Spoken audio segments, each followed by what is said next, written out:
2025 Oscars are going to be chaotic. This year we have a lot of uncertainty and we are about to get a lot of surprises in many categories. So let's predict who is going to win the Oscars. So firstly, for Best Picture we have Anora, Conclave, The Brutalist, Wicked, A Complete Unknown, The Substance, I Am Still Here, Emilia Perez, Dune Part 2 and Nickel Boys. I believe the battle is between Anora, Conclave and The Brutalist. The closest race is between Anora and Conclave, where Anora has won WGA, PGA, DGA and Critics' Choice, whereas Conclave has won SAG and BAFTA, and The Brutalist has won Golden Globes. Anora has the most awards this year and it is the most critically acclaimed movie as well, whereas Conclave is the second closest movie with no controversy attached to it. Anora and The Brutalist have one controversy each. If you overall look at it, Anora has some issues here and there, but Conclave in general is a more easygoing and smooth movie to watch. But the guilds showered their love to Anora and at the end they completely ignored The Brutalist. I truly believe that the preferential ballot is going to be crucial for Conclave to win, and The Brutalist can make a surprise entry and sweep the Best Picture from Anora and Conclave. But I am going with Anora to win Best Picture, and I will not be surprised if Conclave wins, as it is second in my predictions, and I will be surprised if any other film other than these two wins Best Picture. The next is Best Director. We have Sean Baker for Anora, Brady Corbett for The Brutalist, James Mangold for Complete Unknown, Chloe Faja for The Substance and Jack Odiard for Emilia Perez. So I am predicting Sean Baker to win Best Director, and the battle is between Sean Baker and Brady Corbett. This comes down to fundamentals, where Sean Baker is more well-respected director who is due to win, and this is the perfect time to award him as a career award. And on the other hand, Brady Corbett crafted The Brutalist in such a low budget with such brilliance, and the people are attracted and amazed by his craft and want to reward his efforts. But Brady Corbett is relatively a new director on the block, and Sean Baker is very well known between the directors and amongst the voters as well, and the DGA also went with Sean Baker, but Brady Corbett has Golden Globes and BAFTA with him, so it is a close race. But the voters might think, let's wait for few more years to go with Brady Corbett and let's give Sean Baker his award. So I am going with Sean Baker for Anora to win Best Director at the Oscars. The next category is Best Actress. We have Demi Moore from The Substance, Mikey Madison from Anora, Fernanda Torres from I Am Still Here, Cynthia Erivo from Wicked and Carla Sofia Gascon from Emilia Perez. This is the most confusing and chaotic category to predict. The battle is between Demi Moore, Mikey Madison and Fernanda Torres. Demi Moore has won Golden Globes, Critics' Choice and SAG, whereas Mikey has won the BAFTAs and Fernanda Torres has won Golden Globes. For Demi to win, she has got the career narrative with her and she is long overdue to win the Oscar. She is the more popular with the American voters and she has won the most televised awards as well. But what is not working in her favor is that The Substance is not a Best Picture frontrunner and she is not the main lead of The Substance. If you look at it from a screen time perspective compared to other actresses, because Mikey is Anora and Anora is Mikey, and Anora is the front runner to win Best Picture. If you like Anora, you will like Mikey Madison by default for majority of the time, but she is a new actress and from past few years Oscars are not going with newer actresses for the win, but she just won BAFTA. Oscar voting ended 2 days after BAFTAs, so the voters who waited for the BAFTAs might have gone with Mikey Madison and the people who voted earlier might have gone with Demi Moore or Fernanda Torres. Now let's talk about Fernanda Torres. She is the dark horse in this. She single-handedly pulled I Am Still Here to Best Picture. Her Golden Globe win changed everything and people actively started watching a film, and those who saw the film loved her immensely. She easily can pull international votes away from Demi Moore and Mikey Madison, and she also has a good narrative behind her. I will not underestimate her. She definitely has a chance to win the Oscar. And I Am Still Here is just known for Fernanda Torres, but she has just won Golden Globes. Others didn't even nominate her, so we don't have any proper competition to look back at, and winning Best Actress with just Golden Globe win will be historic at the Oscars. I am predicting Demi Moore to win the Oscar, but this is a crazy close battle, and Mikey Madison and Fernanda Torres can also win the Oscar. And if Fernanda Torres wins, I am going to freak out with surprise. The next category is Best Actor. We have Adrien Brody for The Brutalist, Timothée Chalamet for A Complete Unknown, Colman Domingo for Sing Sing, Ralph Fiennes for Conclave, and Sebastian Stan for The Apprentice. This is going to be Adrien Brody for the win, with Timothée Chalamet fighting it out with him. I still believe that Timothy has a chance to win the Oscar, but he is still young and voters might wait for a few more years to give him an Oscar. But I will not discount Timothée Chalamet that he can pull off a surprise win at the Oscars, but he has only won the SAG award, whereas Adrien Brody won all the other awards. So I am predicting Adrien Brody to win the Oscar, with Timothée Chalamet pulling off a surprise win. The next category is Best Supporting Actress. We have Zoe Saldana from Emilia Perez, Ariana Grande from Wicked, Isabel Rossellini from Conclave, Monica Barbaro from A Complete Unknown, and Felicity Jones from The Brutalist. This one is locked for Zoe Saldana to win the Oscar. She has won every major award, and I am predicting Zoe Saldana to win the Oscar, but there is a small chance that Isabel Rossellini might pull off a surprise win if the Emilia Perez controversy has affected Zoe Saldana during the voting time. But it looks like the controversy has not affected Zoe Saldana and she is immune to it. And besides those two, Ariana Grande and Monica Barbaro also can take away some votes as well, but I am going with Zoe Saldana for the win. The next category is Best Supporting Actor. We have Kieran Culkin from A Real Pain, Edward Norton from A Complete Unknown, Yura Borisov from Anora, Guy Pearce from The Brutalist, and Jeremy Strong from The Apprentice. This one is locked for Kieran Culkin to win the Oscars. He has won every major award, and I am predicting Kieran Culkin to win the Oscars, but there is a small chance that Edward Norton might pull off a surprise win as well,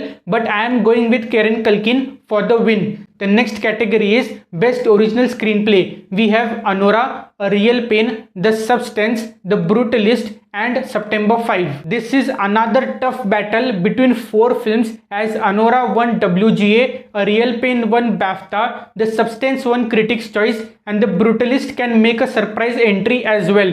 But the real battle is going to be between Anora, A Real Pain, and The Substance. There is more passion with A Real Pain to win the Screenplay award, and it was thought that Anora will sweep Screenplay throughout the awards circuit, but it did not happen. The Substance screenplay has its fans, and it is quote unquote the most original and unique screenplay of them all. And my mind says that go with Anora, but my heart says go with A Real Pain or The Substance. I am unable to fix my decision on who can win, because A Real Pain is not in Best Picture and it is just known for its supporting actor and screenplay, whereas The Substance is unique and it is in Best Picture and it has reinvented the body horror genre at the Oscars, but many voters might have genre bias towards it, and Anora is a Best Picture frontrunner and is mostly known for its actress and director, and the screenplay is not talked much. And the question is, are the voters going to give Sean Baker 3 to 4 Oscars, or they will just reward him with director and picture and spread the love with original screenplay? Right now I am going with Anora for the win, but my heart wants A Real Pain or The Substance to win the screenplay award, and I will be more happy with it. The next category is Best Adapted Screenplay. We have Conclave, Nickel Boys, A Complete Unknown, Sing Sing, and Emilia Perez. This one is locked for Conclave to win the Oscars. It has won every major award,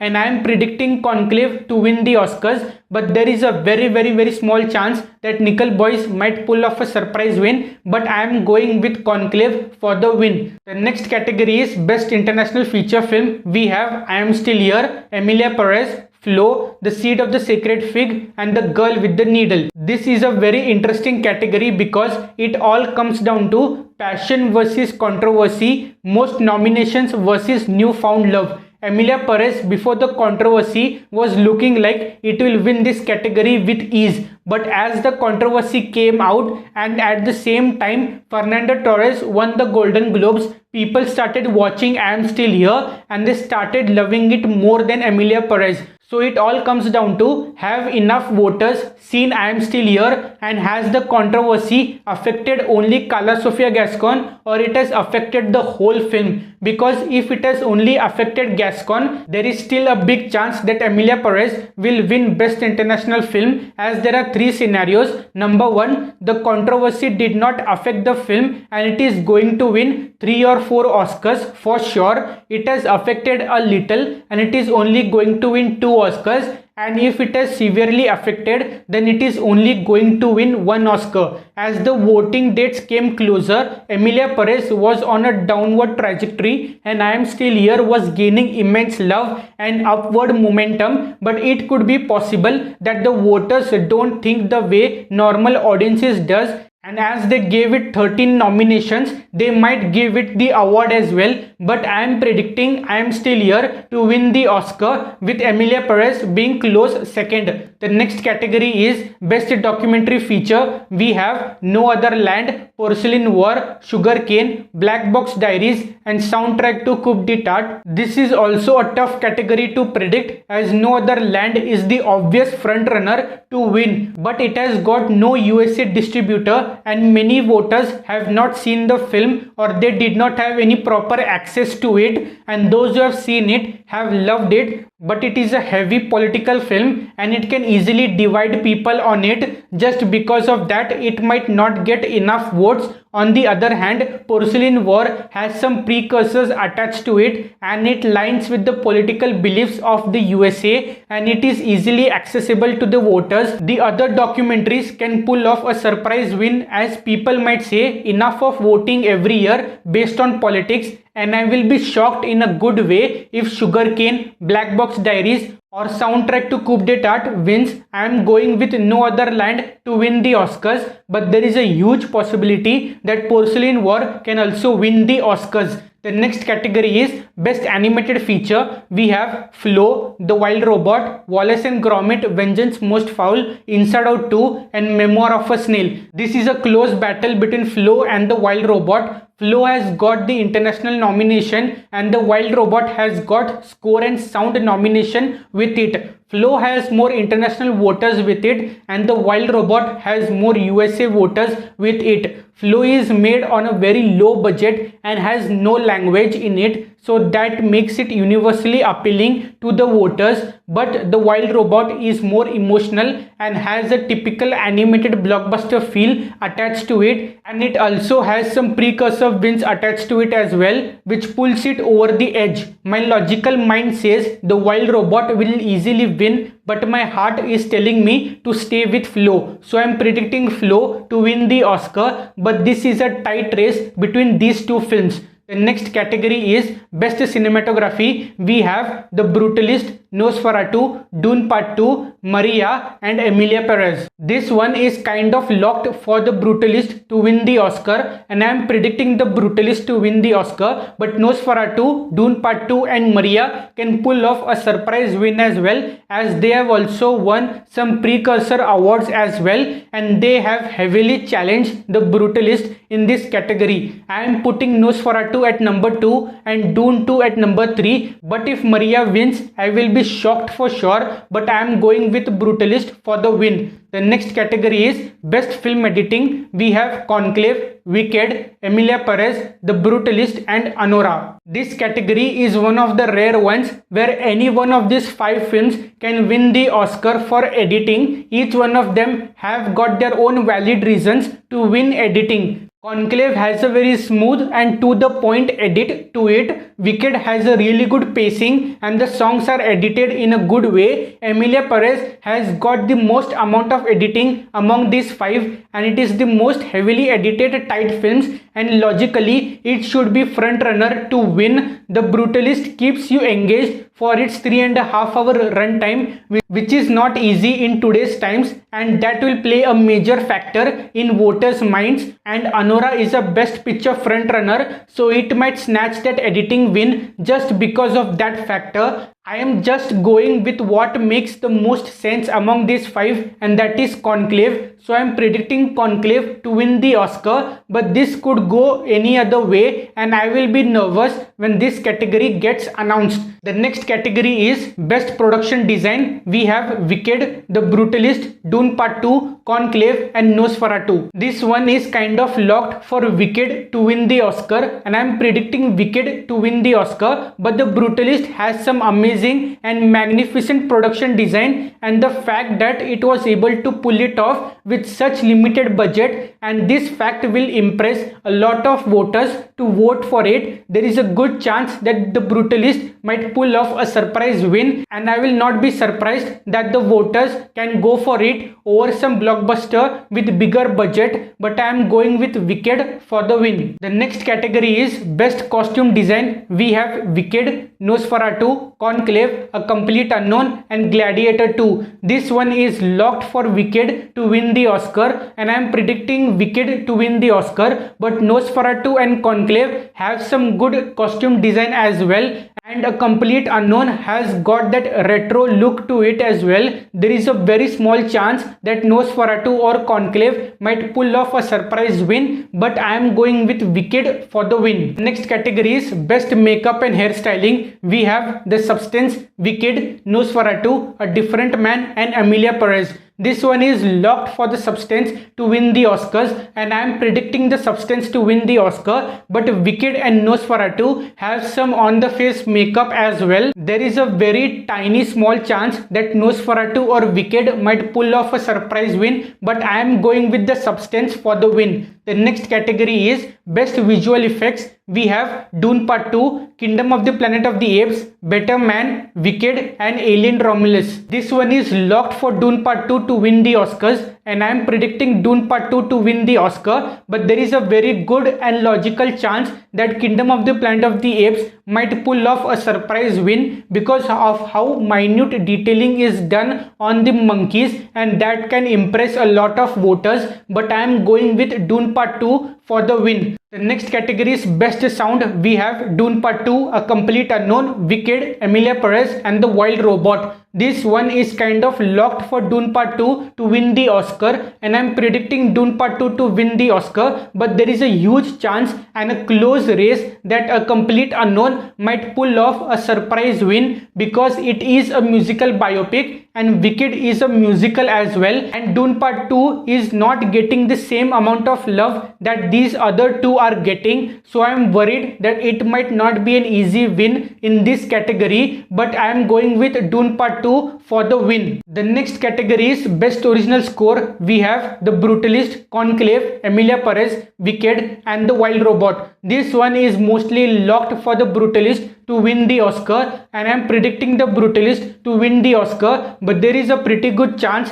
that Conclave might pull off a surprise win because it has got a minimal but very catchy and effective score that stays with you, and it has also become a meme as well. With Wicked and Emilia Perez might shake things up as both are musicals and they have a high chance of winning as well, but I am going with The Brutalist for the win. The next category is Best Original Song. We have El Mal from Emilia Perez, The Journey from the 6888, Mi Camino from Emilia Perez, Never Too Late from Elton John, Never Too Late, Like a Bird from Sing Sing. This one is 70% locked for El Mal to win the Oscar, and I am predicting El Mal to win the Oscar, but the Emilia Perez controversy might heavily affect its chances, and the voters can finally say we can give this award to Diana Warren for The Journey, as she has been long overdue and is nominated multiple times, and the controversy just pushed her to get her that Oscar. But El Mal has Zoe Saldana in it, and Zoe Saldana is not affected by the controversy, so this is going to be interesting to witness if Diana Warren will finally win the Oscar for The Journey from the 6888 or El Mal who has been sweeping this category continues its winning streak. So I am going with El Mal from Emilia Perez to win the Oscar, with The Journey being close second for Diana Warren to finally win her Oscar. Now on to the shorts category, which are the hardest to predict and can make or break your prediction list. So for best documentary short film we have I Am Ready Warden, The Only Girl in the Orchestra, Incident, Death by Numbers and Instruments of a Beating Heart. Among these five, three are very depressing and two are very light-hearted. Now it depends. If the voters are going for light-hearted, then The Only Girl in the Orchestra is the front runner to win the Oscar, but The Instruments of a Beating Heart has a small child in it and it might make some voters vote for it out of their kindness of their hearts. And there is a saying that if a short has an animal or children in it, it has a higher chance of winning the Oscar. But I want to challenge myself and see if this stat gets changed this year, which is foolish of me. So I Am Ready Warden challenges you the most into thinking about the topic. It is the most unique documentary short among these five, and Incident can easily be connected to many voters. Its editing is the standout quality and it talks about a very heavy issue as well. Death by Numbers also has shocking events attached to it and it might hit home for many voters. This category can go any way, but I am predicting I Am Ready Warden to win the Oscar, with The Only Girl in the Orchestra taking second place, Incident taking third place, followed by Death by Numbers and Instruments of a Beating Heart. The next category is Best Animated Short Film. We have Wander to Wonder, Yuck, Magic Candies, In the Shadow of the Kypris and Beautiful Men. Among these five, I am predicting Wander to Wonder to win the Oscar, as it is the most weird and unique animated short film and it also has some precursor wins as well, with Yuck being second close and Magic Candies can make a surprise entry as well, which I am totally focusing on, and the chances of In the Shadow of the Kypris and Beautiful Men to win are there, but I am not feeling it, but I am not discounting them either. Right now I am going with Wander to Wonder to win, Yuck being closest second and Magic Candies, In the Shadow of the Kypris and Beautiful Men giving me a huge surprise and shock if they are going to win. The next category is live action short film. We have Anuja, Alien, The Last Ranger, The Man Who Could Not Remain Silent and I Am Not a Robot. In this category, I am biased towards Anuja because it is an Indian short film and I want it to win. But if you look logically, it has got the Oscar Queen of India, Gunit Monga, backing it as a producer. She has won the Oscar for The Elephant Whisperers and Period End of Sentence, and her 4 films were nominated at the Oscars. Along with her, we have Priyanka Chopra Jonas and Mindy Kaling backing the film as producers, and Netflix is distributing and marketing its Oscar campaign on its platform as well. So that is the star package that Anuja has, and also the film is really good as well. Its competition is Alien. This short is being predicted by many to win as it talks about the present social and political issues, and people will easily support this film as it suits their political views, and it is a very moving film as well. The Last Ranger is about an animal, and there is a saying that if a short has an animal or children, it has a higher chance of winning the Oscar. So for that reason, I am keeping it at number 3 in this category. The Man Who Could Not Remain Silent is a depressing and socio-political film. It has its takers for sure, and if the voters just want something light-hearted among this depressing pool, then I Am Not a Robot is the one they are going to vote for, and it has got a catchy title as well. But I am predicting Anuja for the win, with Alien being close second and the other 3 shots to surprise me. So these were my predictions for 2025 Oscar Awards. What are your predictions? Write down in the comments below, and follow me on the Awards Expert app. My username is Rahul Jain. You can follow me there as I predict the Oscars on that platform as well, and you can make your own predictions on Awards Expert app as well. So please like and share this video with more people and subscribe to the channel for more videos like this. You can make your predictions and theories in the comment section below as well, and you can watch other videos over here as well. So thank you for watching. See you again in the next video. Till then, bye bye. See you. Take care.